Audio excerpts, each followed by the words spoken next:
Welcome to Mathline. Today we have this diagram, and this is related to Pythagorean's theory. And we are being told to look for the value of x. Now we don't know what x is. And how do we treat this kind of questions? What you must put at the back of your mind that for every diagram that is being given this way, there's a formula that we use in addressing this question. I'll need to break this down for you to understand what it means.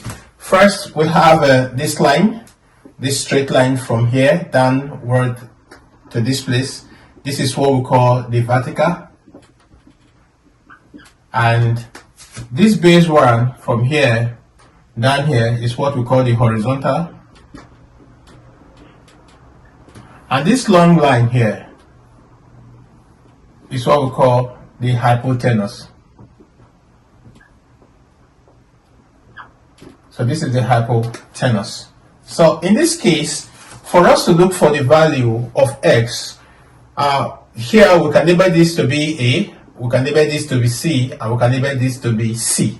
So for us to get the value of our x, the formula in Pythagorean's theorem to resolve this kind of equation, we have the formula as A squared is equals to B squared plus C squared. So this is what we'll be using to treat this question. So solution to this,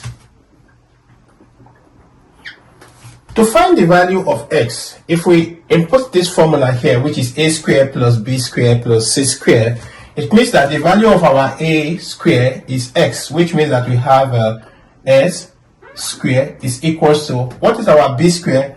Our b squared is being given as 3 cm, so which means that our b squared will be 3 squared plus, what is our c squared? Our c squared is 4 cm, which means that this one will be 4 squared. And when we have something like this, which is 3 squared, it actually means that 3 times 3, which is equals to 9. And 4 squared also means that 4 times 4, which is equals to 16.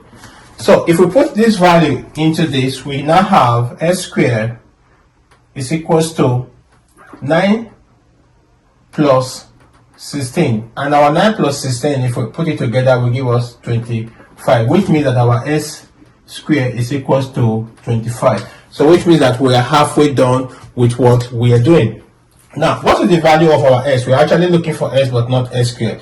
So for us to do that, we have to square 25. So for us to get the value of our s, we can say that s is equals to square root of 25. And what is the square root of 25? Which means that which number can multiply itself to give this 25. If we do 5 times 5, that will give us 25. So which means that the value of our s, if we square this, is equals to 5.